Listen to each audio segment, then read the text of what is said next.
So we've just had today's Forged in Aeternum, and it's actually a community Q&A. Now, unfortunately, for a lot of the hardcore audience, this video isn't really for you because a lot of what was addressed you probably already know. However, let's see if we can take the golden nuggets from it and sort of consolidate it. So one of the main issues with this community Q&A was the fact that they pretty much put up the questions and closed the questions, I think 1 day after the PTR went live. So some of the stuff has already been addressed. One thing they did say though is that the PTR was helpful because, you know, we had the instability at the launch of the PTR, and they say that they fixed that and basically implied that if they didn't do the PTR, that possibly would have hit live. So when people say, do we really need a PTR? The answer apparently is yes. One of the questions was asking about invasions and how maybe we'll get like an Angry Earth invasion. Well, they pretty much poo-pooed the idea of an Angry Earth invasion, but sort of implied that a different race might do it. Now, I got initially excited being like, oh, they mean a new race. What they actually just mean is that it would either be the Lost or the Ancient, and they would basically replace the invasions. Now, invasions, just in general, there are a few strange people out there who really like them, but I think the majority of people don't really find them that interesting. PvPers really don't like having to do them, I think, in the main, and PvEers can't really be bothered because they're not that interesting. And having them for like over 2 years, yeah, it's a little bit unfortunate that they've not got a bigger rework. I guess the rework in Season 2 is as far as they actually wanted to go, but in my mind, honestly, I think they could remove them and 95% of players wouldn't even know. But they might be changing in the future, so let's hope it actually becomes something worthwhile. Now, one thing that was brought up was the influence times, the PvP influence times. Now, there's a whole possible video on its own talking about the PvP influence. TLDR, the times that they've picked, which I think might be 6, 7, 8, although it might be 7, 8, 9, I can't remember, they are planned to stay because that's the peak time.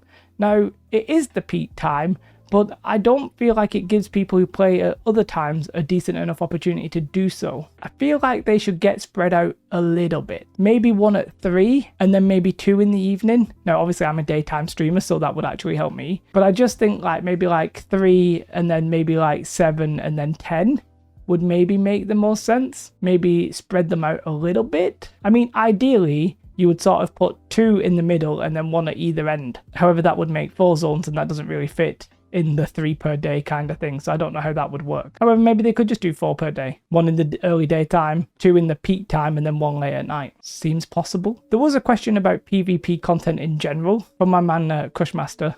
Pretty sure you won't mind me telling you that because he told me that he asked that question, and you can sort of read his name even through the blur. But basically there was a question about surprise PvP content, because in, I think it might have been the May Q&A, they spoke about First Light going away, and then they literally said there'll be a surprise directly relating to the answer to that question. Well, that surprise was turning on Edengrove so that it could be captured. I mean, directly answers the question, but we all got a bit like coped up about the word surprise. But the main question there was, where's the PvP content? And Scott was like, hey, we think the influence changes are PvP content. And do you know what? He's nearly right. The content isn't actually that bad. I don't mind capturing the forts, even though there's not that much verticality to them that they sort of expected. I actually played it and I enjoyed my time doing it. The main thing that absolutely sucked was the reward. I got like these 2 purple boxes. I opened them up and I had like really crap low gear score purple stuff, like 650 or something like that. Just not very usable in the long run. However, I do think the PvPers who are actually trying to get wars and push influence and stuff like that, they will probably enjoy that. And you know what? Some hardcore open world PvPers will probably enjoy it as well. I just wish that some of the times got a little bit more moving around so that different players could participate. Yes, your peak time are where most of the players participate, but there's people on the extremes as well. Feels weird to be excluded just because of when you play. Although I would keep them within the war windows, if that makes sense. Now, one of the next questions was about the materials required for the BIS crafting. I'm going to say BIS, but they say BIS. And what we mean is best in slot. Basically the best gear you can get. Anyway, in the PTR, you can do this sort of like golden scarab, which is not really a golden scarab. It's a prismatic scarab, and use like this Azoth inductor. And you know what? You can craft 700 gear score items with the 3 perks of your choice. However, the materials required are literally insane. For a chest piece, you literally need 44 days worth of cooldown materials if you are crafting 10 per day. So they said we might lower the amount. I sort of think that might make sense. It might just be a little bit too high. But you know what? I would actually leave it for the launch and then reduce it later. Have it sort of be more like a catch-up mechanic. They did also say And it was a little bit weird because what they actually said is that they might increase the respawn time for Mithril because there'll be an influx of it. Now, that's sort of insane to me. If we take them for what they actually said, making it longer to spawn, then that's crazy. Even if you reduce the amount of mats, Mithril and pretty much all the other like new materials are going to be so heavily farmed and heavily camped. I don't think you'll believe it. I think there's going to be literally people sat on each node pressing E, because if you leave your node, then somebody else is just going to stand at your node. I think it's going to be pretty insane for the first couple of days. I think ultimately the amount of nodes they have right now might be fine in like 2, 3, 4, 5, 6 weeks time, but at launch it's going to be chaos. So to say that they're going to make it even harder to get, yeah, it sort of boggles my mind a little bit. Farming is a little bit weird.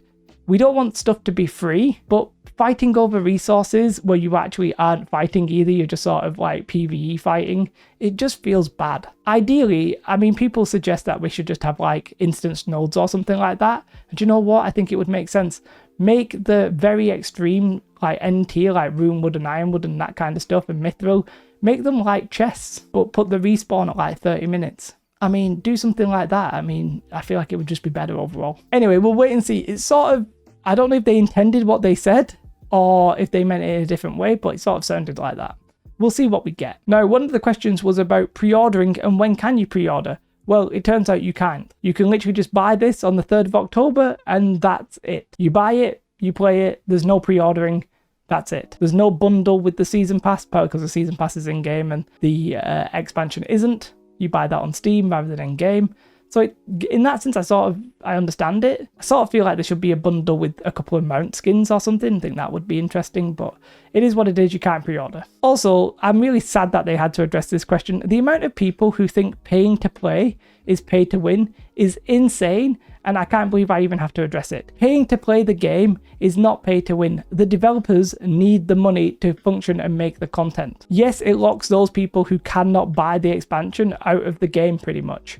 And they address that. They pretty much say that you'll be able to do OPR maybe, but every other content you're going to pretty much be phased out. You're really not going to be playing the end game of New World if you don't buy the expansion. But it's not pay to win. It's not what that term is intended for. You're paying for the content. You're not paying for advantages over people necessarily. That's not its purpose. What you will be paying for is content. Now, there was no roadmap on show today.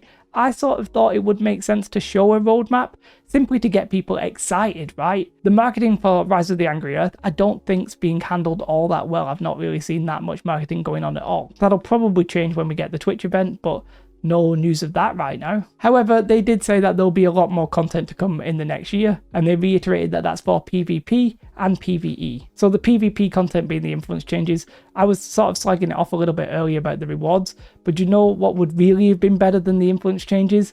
A new Outpost Rush kind of game mode. I think most people who play PvP, including PvXers and PvPers who aren't like the hardcore warloggers and stuff like that, I think most people would have just preferred another battleground mode. I mean, sure, the influence changes are interesting, but they don't really get anybody who's not doing the wars into them because the rewards are so bad at the minute. A new Outpost Rush map that was rotated every week or so, yeah, that would have been a lot more interesting. It's crazy to me that we've not got something like that in the expansion. One thing that they did say is that your gear that is 590, you're not going to be able to upgrade that. Well, you can't do that in the expansion. You can do it now. So if you want to do it now, do it now. And what a lot of people are suggesting is if you level up your items that are not dungeon named stuff and then you salvage it in the expansion, you might get dark matter. We think you will. I'm not confident myself, but we think you will if you look at the files. However, anything that's a dungeon, you'll get materia, and in that sense you don't really need it. You'll get it before or after, and I'm pretty sure you'll get the normal materia rather than the dense materia. So I don't think dungeon stuff really makes sense to be upgraded. There was an interesting point about gypsum orbs. Gypsum orbs are staying, and you actually need them for some like crafting. I think you need them for heart runes and that kind of thing. But the gypsum casts are staying, but the gypsum casts, they said, are pretty much to catch you up to 625 gear score. I don't know at what point you can do it. I don't know if they have to be level 60. And my testing on the PTR did sort of show that I was getting different levels of gear above 600. I don't think I would save them now. I would buy them in the expansion if you really needed it.